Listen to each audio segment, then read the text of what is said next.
Now, Sports Talk with Broads. Here's Hunter Brody. What is going on, everyone? I know the Philadelphia Phillies, when you compare it to a Sixers playoff game and a Flyers playoff game, doesn't really mean too much, but you know me. I love my Phillies, and I'm going to talk about what they put out on the field in this afternoon's game. And I will say, this game started at 1, and then the Sixers were 6:30, and the Flyers were 8. Before that, around maybe 10 o'clock in the morning or so, I saw everyone tweeting about, oh, you got to take this parlay today. Phillies, Flyers, Sixers, it's going to be one big sweep. And right from that moment, I thought we were doomed. We're screwed. There's no way this is happening. And what do you know? An 0-for-3 day when it comes to Philadelphia sports. Jake Arrieta, not good enough. He had a 2-0 lead. Now, you could argue that the Philadelphia Phillies should have done more damage on Hart in the first inning. You had Phil Gosselin, of all people, continuing to stay hot, knocking in a run with bases juiced. And then you had Didi get a run in as well. And this play was so dumb. I remember last year how many times I was frustrated with Dusty at third base sending guys home. He sent Rhys Hoskins home when there was a fly out to the outfield. Not very deep, by the way. And keep in mind, this is Rhys Hoskins. It's not Roman Quinn. Okay, it's not a younger, faster guy. Maybe a Scott Kingery. It's Rhys Hoskins. And the throw beat Rhys Hoskins by a mile. But because the poor tag was in play, the Phillies beat the tag, and the Phillies took a 2-0 lead. It worked in that scenario because of a horrendous play by the Red Sox. But guess what? Why are you sending this guy? Guess what? This guy has been an issue. Dusty has been an issue at third base for a little bit of time now. He has no sense of intelligence when it comes to sending people home. He's clueless. He just waves his arms around like a nut job and doesn't properly understand where the ball is, who is running. 99 out of 100 times, Rhys Hoskins is out in that scenario. They got lucky as hell, but it did give the Phillies a 2-0 lead. Probably could have done more damage. They didn't.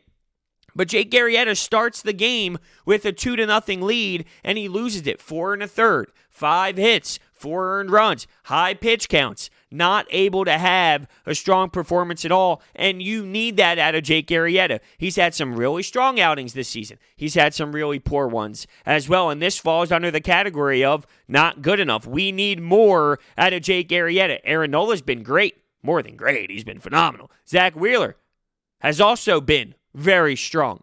I thought if Jake Arrieta could be like he was in some of his outings this season, that 1-2-3 is okay. I mean, you can hang in that with the expanded playoff system. You can hang with that. I don't know if you can hang if you're getting this style of Jake Arrieta. So let's go, Jake. I know it's in there because I've seen you do it this season a couple times. I know it's in there. You have to dig deep, reach in, and find a way to execute better than this one. The Phillies' offense, though, fell asleep, sadly.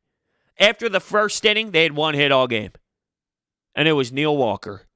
Okay? That tells you all you need to know about the way that this offense operated.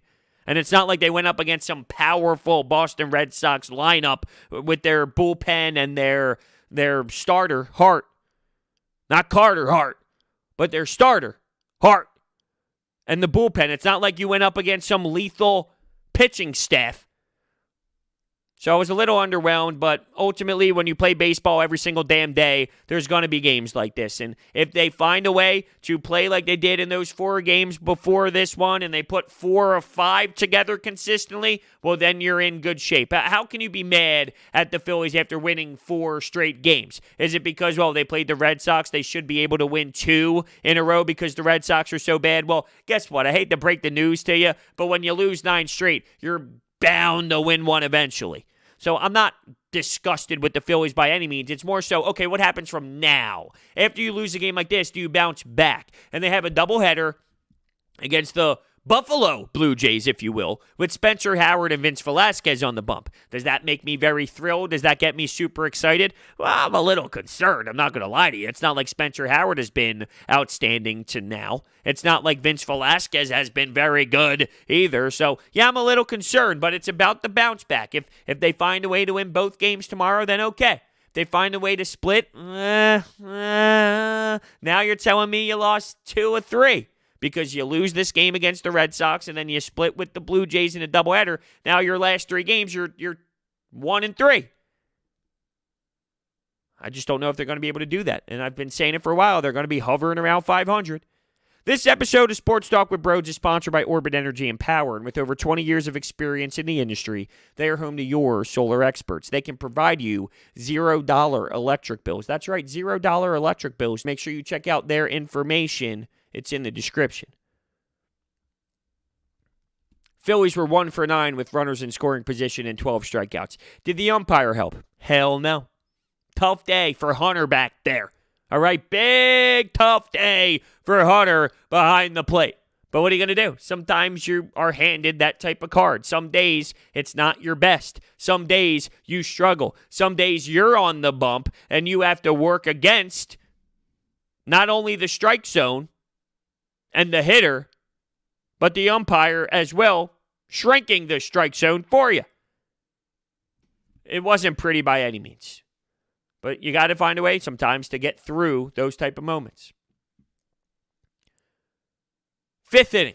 This play was hilarious. Sometimes this team, it never fails to amaze me. Here's a play by Rhys Hoskins defensively. He gets the ball. He tries to flip it to Arrieta, who's running to first. Arrieta, first off, bad flip. Arrieta can't get it. Ball's on the ground. Now he's picking up the ball, trying to throw it to JT Realmuto at home to tag someone out at home. JT has to dive on his stomach. The ball's 30 feet in front of his face. Oh, it's a nightmare. Guys are running around the bases. It looked like I was watching the Little League World Series in August. You know, I have the little kids who make the mistakes. They're throwing the ball around. The coach is trying to scream, hold it, so you can kind of eat the bullet and not throw it around anymore. That's what it looked like. That's how pathetic it was in that 5th inning with that defensive play. Let's go to the bullpen. Speaking of pathetic, Rosso. Rosso can't do a damn thing. I'm sorry, he just cannot do anything out there. I don't understand the fascination with him. I don't understand the fascination with Guerra, but they continue to utilize these guys, and I guess at the end of the day, look, it's what they have. It's who they have. It's their only option. So what are they supposed to do? And I guess you're right to an extent, but man, I can't stand them going in there. Connor Brogdon did okay, and he was thrown into a stickier situation. Connor Brogdon was very intriguing, and he's been a name that I have been intrigued with before this call-up even occurred. And it's unfortunate that his first moment in the big leagues ended in watching that bomb go over the fence. But I thought he had a stronger outing for sure in this game. Devers killed the team today without a doubt. 3 for 4, had a home run. I like myself some Devers. I'll never forget that dinger off of Chapman in the postseason. I remember watching some Yankees fans live, recording themselves in the stands, going nuts at Yankee Stadium, and you watch them all, their mouths just drop, and all of them with like a huge sigh of disappointment. Oh, and all their jaws just drop to the floor watching the home run go over the fence on Chapman. Hilarious video, and he has that killer instinct, but you wouldn't really know it from this season. It's not like he's been popping. Nobody really on the Red Sox has been popping to that degree, although I know I mentioned this in yesterday's podcast that Verdugo is a fun player, fun, exciting player, and knowing that he's tied to the Mookie Betts trade, it's probably watched a bit heavier because you want to know what you got in return when you trade such a big superstar. Kingery, he's batting .115. Another 0 for 3. There's nothing so shocking like checking out the stats after the game and, who did what and looking at some things. And Scott Kingery's got a fat goose egg right next to his name. But if you looked up and down the entire lineup, besides Gosselin, Walker, and McCutchen, everybody essentially did that. Reese did get on base, and it did score a run. It was Neil Walker. And that was because of a throwing error, so he didn't get a hit for that, although Rhys Hoskins did walk twice. We know that's what Rhys Hoskins does at this point. Seeing Bryce Harper and JT go 0 for 3 is a little weird. I don't like seeing that, but we all know what type of seasons they're having, and I'm sure that they will bounce back against the Blue Jays tomorrow. The way that Bryce Harper and JT both have specifically been playing is incredible, and I would assume this is just a dud that happens once in a while. It's hard for me to get all intense about this one. It was a little bit of a stinker. You didn't really have the starting pitching, and outside of the first inning, it wasn't as if there was a ton of offense being generated. So I just thought originally you load the bases up in the first inning. Wow, you could blow this away early. You can make this not a contest early, especially with how the Red Sox have been playing. If they go down 4-0, 5-0 in the first inning, well, their mentality can change. They can shift their focus. They can already be thinking about going home and playing Fortnite or whatever the case may be. I don't think Carlos Santana would like that reference. I can't believe that was ever a story. Gabe Kapler, Carlos Santana, Fortnite in the clubhouse. Oh, what a nightmare. By the way, those San Francisco Giants fans really hating on some Cap right about now. There's nothing better than late night when it's, say, 10:30, 11 o'clock at night. You know the Giants are on. You just search Gabe Kapler on Twitter and you hit new and you see what people are talking about or most recent or whatever it is. After you search someone on the Explorer and you see what the fans are saying about Gabe. Oh, Gabe's an idiot. Gabe, what are you doing? Analytics, Gabe, yada, yada, yada. Makes me laugh. He's such a hate the face. That's right. He left such an impact on my life to the point where I now search to see people freaking out about him. Like, that's how much I can't stand him. And I get that that's probably a flaw on my part, that he upsets me so much that I am now searching, going out of my way, searching Gabe Kapler's name to see how much he's getting criticized. And I'm okay with it, though. The thing is, I admit it. First step is admitting there's an issue. There's an issue here. He's a hate the face. I got a lot of hate the faces in my sports career here, and he happens to be one of them. But where was I before that when it came to the Phillies? How do we transition? Oh, the Phillies could have blown the game away because I went from that to maybe the Red Sox can leave and go play Fortnite, Carlos Santana, Gabe Kapler. Bang, there's the path that we took to get there. But getting back to that, first inning, you had your chances to really blow this thing apart. And with the team playing so down and with the team losing 9 straight games, you go down heavy first inning, and come on.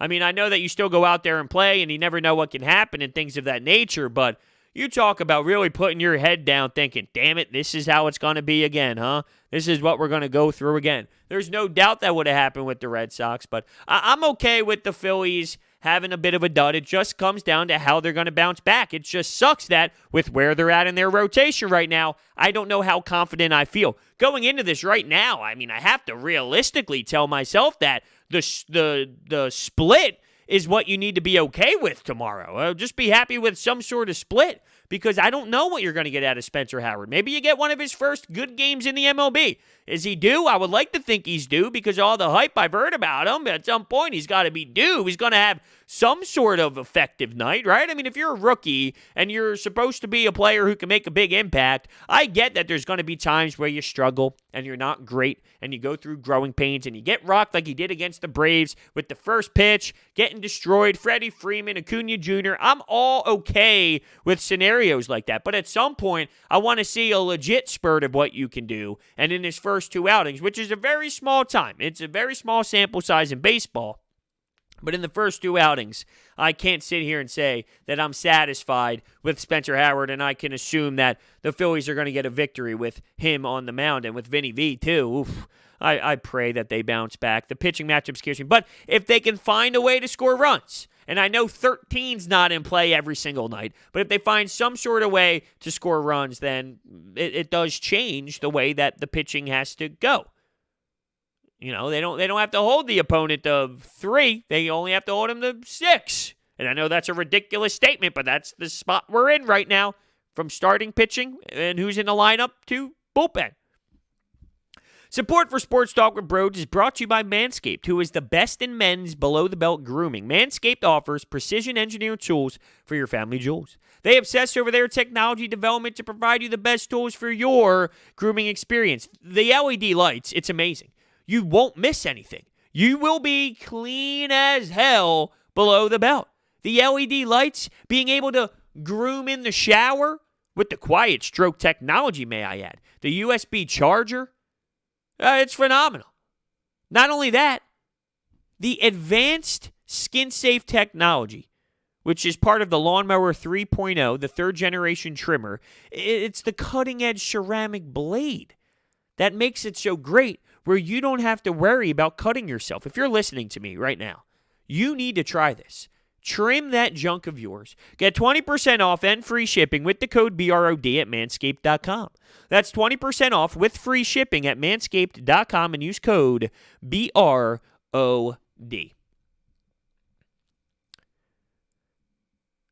Sometimes you just laugh when it comes to this team. And this is one of those games where you have laughing moments. It's so hard to look at a team sometimes and see them play great baseball, and then it's like good teams will have bad games, right? If you're the Yankees, if you're a top team in the league that year, the Dodgers, you don't go 162-0. There's plenty of games where you fall on your face, so I get that. But with the Phillies, because they're more of a 500 baseball team, the inconsistency is so wild. The stretch where they go on where it's great baseball, like the last 4, it's okay, hold on. We might have something here. Look at their batting average as a team. Look at their OPS. Look at their slugging percentage. Look at their numbers and what they're doing. And then they'll follow that up with a couple games in a row where it's the complete opposite offensively, and it's just so inconsistent, and that's what concerns me a bit heading into tomorrow. Are they more like the team that they've showed over the last 4 days, or 4 games, that is, or are they more of this team? It's so hard to tell, but with how inconsistent they have been, I think they're just a big emotional roller coaster team. So that's what we have here for this one.